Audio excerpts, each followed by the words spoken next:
il veut pas, il fait ça, il veut pas, il fait telle chose, d'accord? Et ça peut même parfois devenir difficile à supporter, ça peut devenir, passez-moi l'expression, à la limite agaçant, même pour les enfants de cet homme, ou les enfants de cette femme, ou alors même son mari ou sa femme ou son entourage. Et lorsqu'on devient âgé, on oublie. On n'a plus la même mémoire que lorsqu'on avait 20 ans, 25 ans. On ne se souvient plus de tout. On a besoin d'écrire. Parfois, on se répète. Quand on dit des choses, on a besoin de dire une chose 3 fois ou 4 fois. Et on a l'impression qu'on l'a dit une fois. Par exemple, un père qui a 70 ou 80 ans, il va dire à son fils, mon garçon sort la poubelle. Mais il ne le dira pas une seule fois. Il va le dire peut-être 7 ou 8 fois, tous les 5 minutes. Pourquoi? Parce qu'il a oublié, subhanallah.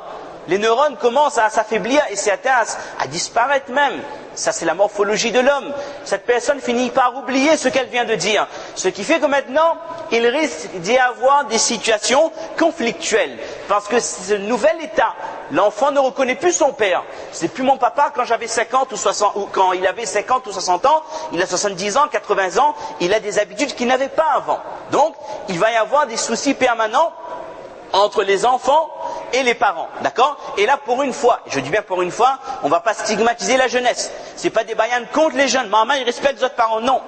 Cela s'adresse à n'importe quel homme ou femme, musulman ou musulmane, qui a des parents vivants. Parce que même si on a 50 ans, même si on a 60 ans et que nos parents ont 80 ou 85 ans, nous restons des enfants. Et ce qu'Allah Ta'ala attend d'un jeune de 15 ans, par rapport à ses parents qui ont, estimons, 45 ou 50 ans, Allah attend exactement la même chose de personnes qui ont 50 ou 60 ans à l'égard de leurs parents qui ont 80 ans. Donc toute personne qui a des parents vivants, il se sent concerné par le respect, le adab, le birrul walidain. Alors si maintenant l'enfant est encore jeune, c'est un adolescent, on a dit tout à l'heure, il va aspirer à l'autonomie, il ne veut pas être contraint, il ne veut pas avoir un père qui est toujours, on pourrait dire derrière lui, pour lui téléguider dans ses choix. Fais ça, fais pas ça, ça c'est pas bon, moi m'y connais mieux. Parce que le jeune, qu'est-ce qui se passe dans sa tête? Je suis sûr de mes choix. J'ai ma conception de la vie, je connais plus que mes parents. Ben n'a pas connu MSN, ben ne connaît pas Facebook, ben ne connaît pas Internet, ben ne connaît pas rien, il ne connaît pas GPS, que ça vient dans moi le son, il ne va pas expliquer à moi la vie. Donc ça va créer des situations conflictuelles entre ce jeune et ses parents. Et l'ancien, les parents, lui, il est sûr de son expérience. Il a 60 ans, il dit, m'a vu soleil, 50 ans avant où? Il est sûr de ses choix. Donc c'est une situation extrêmement délicate, difficile à gérer. La position de l'enfant, il faut le comprendre. La position des parents, nous le comprenons. Dans les deux sens, il faut que les parents aussi comprennent la position de leurs enfants adolescents. Mais là on parle de l'autre sens, le respect des parents, des enfants pour leurs parents, pas le contraire. Autre cas de figure, je n'ai plus 15 ans ou 16 ans, j'ai 30 ans. Ça concerne notre génération. J'ai 30 ans, je viens de me marier, il y a 1 an ou 2 ans. Je suis toujours un enfant. Par rapport à mes parents, je reste le fils de mon père ou le fils de ma mère. Et les droits de mes parents n'ont pas changé par rapport au fait que je me suis marié. C'est pas parce que maintenant, madame, tantine, que maintenant, je peux marcher la tête haute. C'est pas une victoire le mariage. Ça ne nous donne pas un rang supérieur par rapport à nos parents. Nous restons les enfants. Alors, autre situation conflictuelle. Je suis marié, je n'ai que 1 an de mariage. Mon papa, mon maman, n'a 45, 50 ans de mariage. Il connaît la vie, il connaît le mariage. Il se sent en droit de vous donner des conseils dans votre couple. Et il ne fait pas, écoute madame comme ça, ou dit, dites madame, fais pas ça, ça fait un travail pour faire ça. Et Dieu te marie, va au bien, il ne doit pas sortir le là. Les parents se sentent en droit d'interférer dans le couple. Et malheureusement, c'est une des raisons pour lesquelles il y a énormément, wallahu musta'an, énormément de divorces, c'est par rapport aux interférences qu'il y a du côté des belles familles. Dans ce sens-là aussi, il faudra peut-être un jour parler de ça pour travailler certains. Donc, la position du papa et de la maman, il veut du bien pour son fils. Mon maman, il vient de marier, il a besoin de conseils. Ma fille vient de se marier, elle a besoin de mes conseils. Mais ce jeune marié homme, ou cette jeune femme, dit, j'étais petit, jusqu'à 20 ans, j'étais sous la coupe de mes parents. J'ai toujours obéi, j'ai toujours fait tout ce qu'ils veulent. Maintenant, je suis marié, ils continuent à me donner des conseils comme si je suis un gamin de 12 ans, 13 ans. Ça, c'est la position de ce jeune homme de 30 ans, on dirait à peu près 30 ans, situation conflictuelle, il faut gérer ça. Et en plus, si le madame est un petit peu en, faut pas dire de gros mots, ben il y aura une pression du côté de la femme. Hein, choisis mon bien moins. Regarde tout ça au veut, hein, d'accord, ou tirer sa case, non sinon, d'accord. Là aussi, pression de la femme, ce qui fait que même si cet enfant, quand il était jeune, il était respectueux par rapport à la pression de son épouse, il risque d'y avoir un changement dans ses rapports avec ses parents. Situation conflictuelle à gérer. Troisième cas de figure, pour être sûr qu'on a brassé tout le monde, sauf ceux qui sont décédés, ben ça c'est fini. Je suis parent, j'ai 35 ans, ou j'ai 40 ans. Allez, 40 ans c'est quand même, on est un peu plus sage quand même. J'ai 35 ans, 30 à 35 ans, je suis marié depuis 7 ans. J'ai 2 enfants. J'ai 2 enfants. Malais, mon maman et mon maman il en CM2, il a 7 ans, 8 ans. Je dis ça au hasard, d'accord? Est-ce que je suis encore capable d'accepter des conseils de mes parents? Ma maman me dit, hein, votre maman il est mal élevé, hein.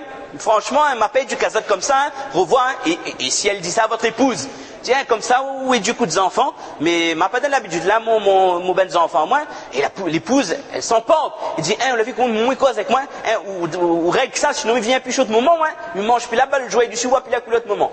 Situation conflictuelle. J'ai 2 enfants, je me sens capable de les donner l'éducation qu'il faut. Mais mes parents, ils m'ont élevé, moi, et peut-être j'ai 4 ou 5 ou 6 frères et sœurs. Pour eux, ils ont élevé des enfants, ils les ont fait marier. C'est-à-dire, ils ont fait le tour. Ils sont persuadés qu'ils ont le wahi, ils ont la vérité qui sort de la bouche. Effectivement, ils ont raison. Mais l'enfant aussi a raison d'un sens. Parce que dans le contexte actuel, c'est une parenthèse qu'on ferme rapidement, on n'éduque plus un enfant en 2009 comme on éduquait en 1965. C'est plus les mêmes choses, le contexte a changé. Donc, autre situation conflictuelle. Cela nous fait comprendre que quel que soit notre âge, qu'on soit un jeune homme, qu'on soit jeune marié, qu'on soit jeune parent, ben nous sommes tous concernés par le problème, les relations qui peuvent être conflictuelles quand les parents deviennent âgés, quand les parents deviennent difficiles. Pour ne pas utiliser de termes péjoratifs, quand les parents deviennent difficiles. Alors, très rapidement, hein, bien sûr, alors, nous ignorons que lorsque les parents sont âgés, ces parents, que ce soit papa ou maman, ils deviennent une mine d'or. Des parents âgés, ce sont des parents qui auront plus besoin de vous.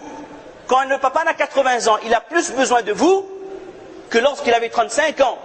Plus les parents vont vous solliciter, plus ils vous demanderont de leur apporter de l'aide, nous aurons l'occasion d'accéder au paradis plus rapidement. Des parents âgés, mes chers frères, mes chères sœurs, au cas où il y a des sœurs, ce sont là des mines d'or. Celui qui a des parents âgés, le prophète il y a des mises en garde très sévères là-dessus. Une histoire, on ne va pas tout emmêler aussi, il y avait 3 personnes qui étaient dans la grotte, c'est un hadith connu. Alors il y a une pierre qui est tombée à l'entrée de la grotte. Il fallait que chacun cite l'action qu'il estime être la meilleure de toute son existence. Et si Allah l'avait aimé, avait accepté cette action, alors Allah Ta'ala les viendra en aide. Chacun citait un cas de figure.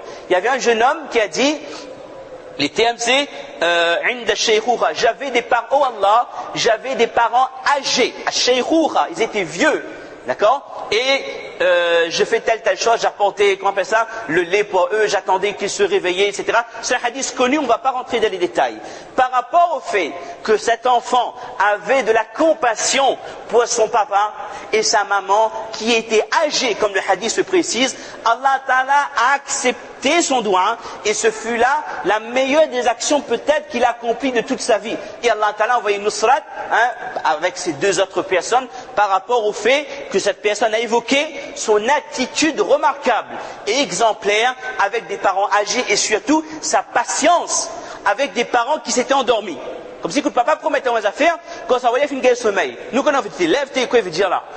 On l'a dit, moi, attends, maintenant, il est là. D'accord? Non. Il a vu que ses parents dormaient. Cet enfant a attendu auprès du lit de ses parents avec ce verre de lait, si je ne me trompe pas.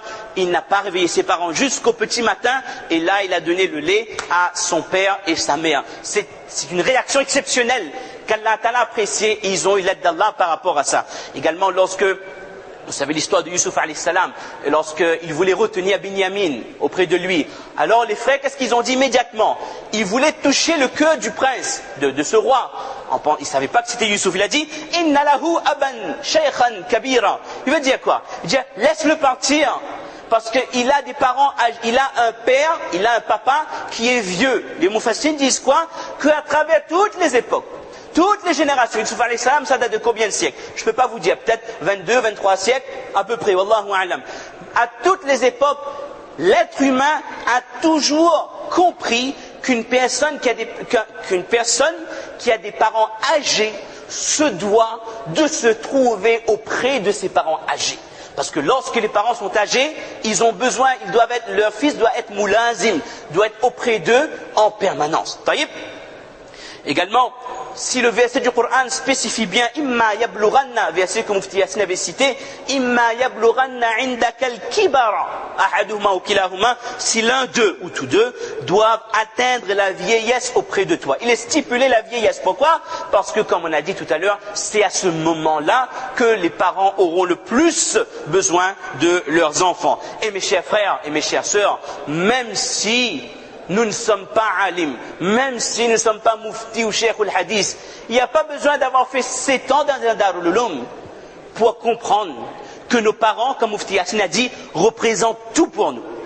Abu Layth, Samarqandi, qui a vécu en l'an 300 de l'Égypte, il dit une parole en arabe qu'on va dire en français très rapidement, c'est une parole merveilleuse. Elle dit que même si Allah Ta'ala n'avait pas cité une seule fois de le Coran qu'un enfant se doit d'être respectueux envers ses parents, il dit qu'un homme intelligent, doué de logique, il comprend de lui-même qu'il est inconcevable qu'un enfant n'ait pas de respect envers ses parents. Et maintenant, que dire? Il continue la citation. Que dire maintenant quand on voit le nombre de fois où Allah Ta'ala évoque le respect des parents? Et que dire que quand on voit que dans la Bible et dans la Torah, la Taurat et dans le Coran, bien sûr, dans tous les livres révélés, Allah Ta'ala parle du respect des parents et que tous les prophètes ont eu cet ordre de la part d'Allah d'être respectueux envers leurs parents. Mais malheureusement, mes chers frères et mes chères sœurs, nous ne réalisons pas.